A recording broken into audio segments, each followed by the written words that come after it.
estem amb mi, no? La Paula Calle, psicòloga sanitària, i també ens trobem amb la Laura, psicòloga sanitària i que treballa des de la perspectiva TREC, per parlar sobre el perfeccionisme, no? Que és una de les creences que més es treballa des de la TREC. No sé, què més pots dir més o menys?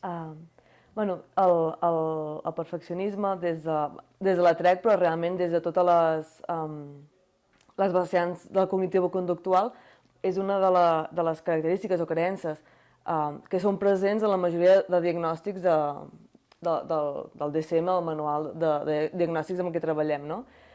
I des de la TREC, des del corrent de cognitivo-conductual que treballem aquí, el perfeccionisme l'hem pogut veure en la immensa majoria de pacients que ens venen a consulta, no?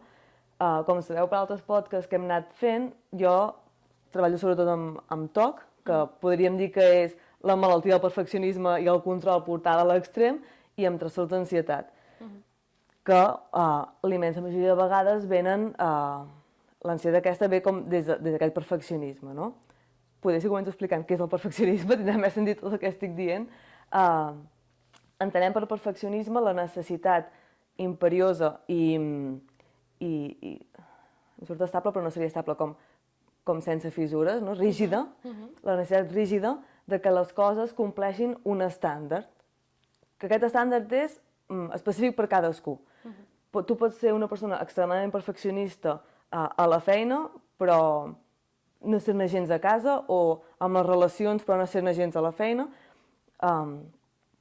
I a vegades això xoca una mica perquè quan algú es diu que és molt perfeccionista, jo? Però perquè és com tinc casa meva, no? Però no té res a veure com tu tinguis una àrea concreta amb les altres, no? És com aquesta creença rígida de que allò que és important per tu ha d'estar perfecte. I és especialment complicat el perfeccionisme quan lliguem la nostra validació com a persones a l'assoliment d'aquesta meta de perfeccionisme, no? Què passa quan no es compleix? És que no es compleix mai, no? Perquè per definició els éssers humans som fal·libles i opinem. I cada opinió és en base a la història de cadascú.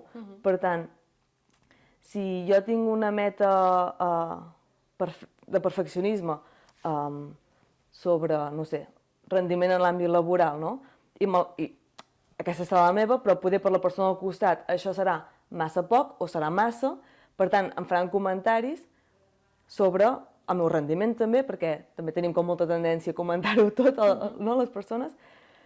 Llavors, si jo tinc una meta, la que sigui, aquí, però no és realista perquè estem buscant la perfecció, per tant, com a molt arribaré aquí, això que genera és moltíssima frustració. Molta frustració. Quan hi ha creences irracionals com profundes lligades a aquest perfeccionisme, també hi haurà molta autocondemna. És a dir, si jo no assoleixo això és que sóc mala persona, mala treballadora, mala amiga, no? Aquí entren tots els mala, La crítica, no? Sí, tota aquesta crítica, que tota la part aquesta, no? Que no em surt ara, com aquesta pressió social que tenim ara, això del superwoman, no? Seria aquest perfeccionisme, que has de ser bona filla, bona dona, bona mare, bona amiga, bona treballadora, amb els homes igual, però m'ha vingut ara el dibuixet aquell de la dona fent-ho tot alhora i per això m'anava cap aquí. Si tu pretens fer-ho tot perfecte, que és absolutament impossible d'entrada, perquè no pots fer tot perfecte, perquè ets fal·lible, i a més tindràs els inputs de la gent que opinarà diferent que tu, i ho fas d'una manera rígida, per tant és o soc bona o soc dolenta, la primera conseqüència és que em sento mala. Em sento mala mare, em sento mala treballadora, i això ataca directament l'autoestima, ataca directament l'estat d'ànim. Genera un nivell d'ansietat molt alt. Des de la TREC, el perfeccionisme és una de les 3 creences irracionals principals. Se'n contemplen com 10, però n'hi ha 3 que són com les principals. La necessitat d'acceptació, la necessitat d'èxit o perfeccionisme i l'autocondemna. d'aquesta necessitat d'èxit o perfeccionisme, diguéssim que és de les més presents en la nostra cultura a dia d'avui, l'acceptació i la d'èxit. Llavors, tots els éssers humans la tenim, aquesta necessitat d'èxit i de perfeccionisme, però el grau en què la tinguem, el grau en què ens la creguem i la creguem de manera rígida i inamovible, és el que farà que totes aquestes conseqüències que dèiem ara siguin més o menys pertorbadores al nostre dia a dia, o ens dirigeixin més o menys al nostre estat emocional. I Laura, com es detecta aquest perfeccionisme, no? Tot això que ens estaves explicant fins ara? La detecció, diguéssim, fora de consulta, jo els punts claus que diria és si veiem com una frustració molt gran d'una cosa que poder tota la vida ens ha funcionat molt bé, no? Ara em ve al cap, per exemple, amb els estudis. Gent molt perfeccionista amb els estudis que a l'ESO, de conya, 10, 9, fantàstic, i funcionava. Al batxillerat, sí, però ja hi havia ansietat. Ja hi havia com aquest punt de, és que he de provar, no? Com totes aquestes exigències, tot aquest malestar. I passem a la universitat, que poder canvia el tipus de com estudiem, que ho hem de fer com més en grup. Bueno, ara poder, a batxillerat ja fan més coses en grup, no? Però que ja no és tant la meva manera de fer. Jo faig els meus treballs, faig els meus exàmens i ja faig el meu, sinó que quan em poso així en grup que he d'adaptar-me a altres maneres de fer, ho faig tot jo, perquè si no, no està bé. Quan sento que els altres això, no? O no ho fan bé o no ho fan prou bé com... Vale, sí, veig que això podria estar bé, però a mi m'agrada la meva manera i, per tant, sobretreballo per aconseguir això. Amb les tasques de casa igual. No, és que ja netejaria, ja la meva parella, però és que per fer-ho malament ho faig jo, no? O amb les amistats, com que he de ser l'amiga perfecta i dedico una quantitat d'hores i una quantitat d'energia que em deixa absolutament esgotada i llavors tinc la sensació que els altres no aprecien o no valoren prou tot el que jo faig. No tot aquests serien com senyals d'alarma de... És que potser m'estic exigint una meta a mi massa alta, com a bona amiga, bona estudiant, bona persona, que no és possible. O que per poder-m'hi acostar quedo completament drenada d'energia i de capacitat per fer altres coses, no?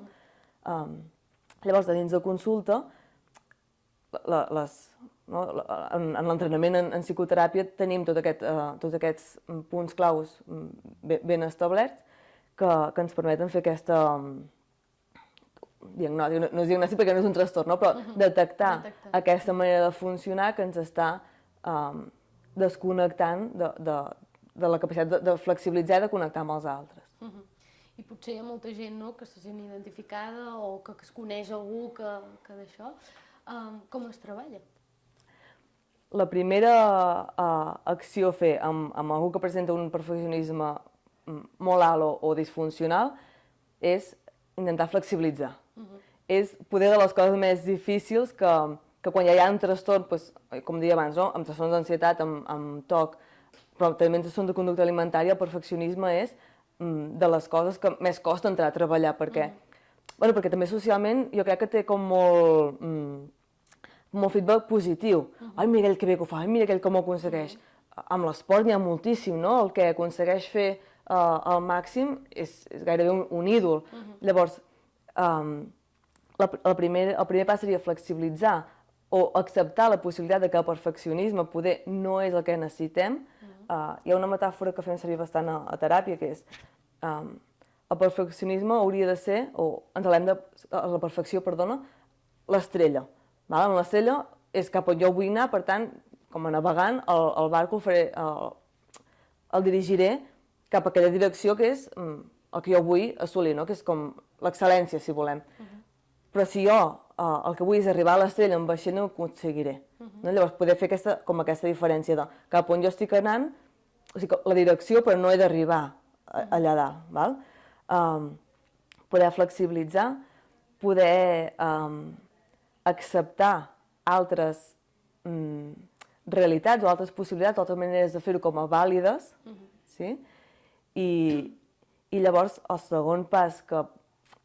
El primer és com molt de picar pedra i el segon és com molt de treballar internament és, si no sóc perfecta, segueixo sent vàlida, saps? El punt aquest que deia que connecta molt amb l'estat emocional i amb l'autoestima.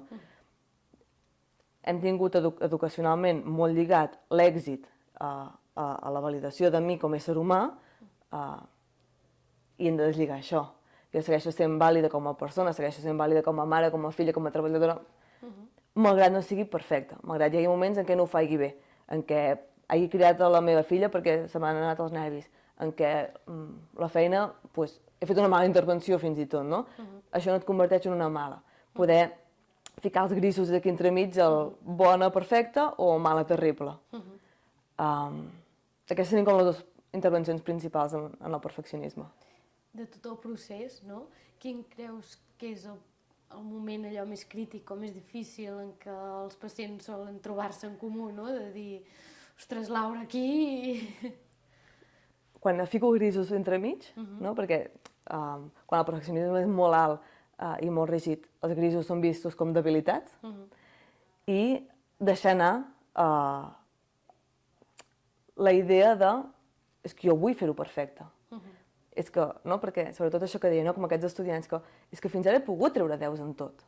Quan veus les conseqüències és quan comencen a estovar la idea, però és que jo podia. És que podia treure 10, podia competir en natació i podia sortir cada nit. Clar, però ara ja no pots perquè ho has cremat, no? És com acceptar és que no és possible, la perfecció no és possible, i llavors ficar els grisos entremig poden ser els dos punts crítics, que també et diré, hi ha gent que per no acceptar el punt aquest de no seré perfecta, han deixat de venir, han tornat temps després, però m'ha passat el punt aquest de això que m'estàs dient. Ara mateix no estic preparat per acceptar-ho. No m'identifico massa amb l'assoliment dels objectius com per deixar-ho anar. També l'assoliment de la perfecció genera, suposo, molt estrès, molt malestar, no? I que, per tant, moltes vegades també dificulta el fet de voler-hi arribar, no? Completament. Sí, això... Poder el cas més clar és amb els estudis. Si jo em poso a estudiar pensant que he de treure mínim un 9 amb 98, serà tan gran la pressió que em costarà concentrar-me, que em costarà retendre la informació, que em costarà mantenir la capacitat atencional, no? Per tant, serà molt difícil que jo pugui fer bé l'examen. I això em recorda que estava parlant com molt del perfeccionista que fa i m'estava oblidant del perfeccionista que evita. Com que jo he de treure mínim un 9 i mig i sé que no el trauré perquè no estic podent estudiar, ja no em presento a l'examen. I aquí és el que dic la part més ansiosa, no? Com que he de fer-ho, he de tenir unes relacions socials perfectes, he de tenir sempre el comentari ideal, he de ser divertida, de ser amable, he de ser atenta i ser incapaç de fer-ho perquè és impossible, ja no vinc al sopar. O ja només quedo amb tu, que som tu i jo, i no em sentiré jutjada pels altres si ho estic fent bé o malament. Per tant, comporta moltes limitacions també, no? I tant. Redueix a vegades fins i tot l'entorn social i... Sí, quan és molt rígida la creença, no és un trastorn perquè no ho tenim al DSM, però afecta en pràcticament tots i cada un dels àmbits de la vida d'una persona. I dintre del procés terapèutic hi ha alguna cosa així més curiosa que, no sé, que sigui interessant o d'explicar o que t'hagis trobat, Sí, és molt maco i molt divertit i la veritat és que és un punt en què el procés no és curt. Llavors, amb els pacients amb què treballes això acabes agafant carinyo, no? I quan veus que comencen a fer coses malament, però no s'estan matxacant per haver-ho fet malament, em refereixo a no, és que jo, si vaig al casament de la meva amiga, he de ser-hi de primera hora fins a última hora i he d'estar allà a peu de canyó. I venen i diuen, és que saps què? Em vaig dormir i vaig arribar tard. Vaig arribar a la cerimònia, però a l'estona que havia d'estar preparant no vaig ser-hi. I, vaya bronca, però t'ho expliquen com una anècdota divertida, és com, perfecte, és que t'has curat, ja està. I veure això és fantàstic. És una cosa que és per sempre, per molt que la treballem, no? Sempre hi haurà aquell petit component, no? Que tendim a ser perfectes. Sí, jo crec que en la teràpia podem moldejar i flexibilitzar moltes de les creences que ens impedeixen fins al punt de que no siguin impediments, però com he dit abans, tots tenim totes les creences racionals funcionant sempre. El que hem de graduar és el volum. I una de les coses que treballem més a la TREC, que això ja donarà per un altre podcast, que és l'autoacceptació incondicional, és ens hem d'acceptar amb totes i cada una de les nostres dificultats i diferències, no? Llavors, tots tenim com allò que més tenim tendència, doncs, el que és més ansiós, tenir més ansietat, el que és més perfeccionista, que quan passi alguna dificultat, la nostra reacció primera serà posar-nos rígids cap al perfeccionisme o tenir moltíssima ansietat. A la teràpia el que aprenem és a detectar-ho, primer de tot. Segon és dir, vale, podem estar exigint ser la millor a la feina, però fa 2 dies que he començat, anem a posar un punt de realisme, no? Llavors, la teràpia no és per no ser perfeccionista, sinó per, jo que sé que tinc tendència al perfeccionisme, poder-m'ho regular ara que tinc 30 anys i quan tingui 65. Molt bé, gràcies. M'has explicat molt bé. Tindries algun vídeo, alguna cosa per poder compartir amb els que ens veuen des de casa, no? I no sé. Hi ha unes quantes sèries que hi ha diversos personatges que jo crec que fan la caricatura d'aquest personatge del perfeccionista, que si en cas el que podem fer és els comentaris del vídeo els enllaçarem. Vale, perfecte. Molt bé, doncs no sé si tens alguna cosa més a explicar sobre Jo crec que això queda com resumit per aquest podcast, que si genera molt d'interès podem parlar-ne, evidentment, moltes més vegades. Perfecte, doncs moltes gràcies, Laura. Gràcies a tots vosaltres per escoltar-nos i ens veiem en el proper capítol.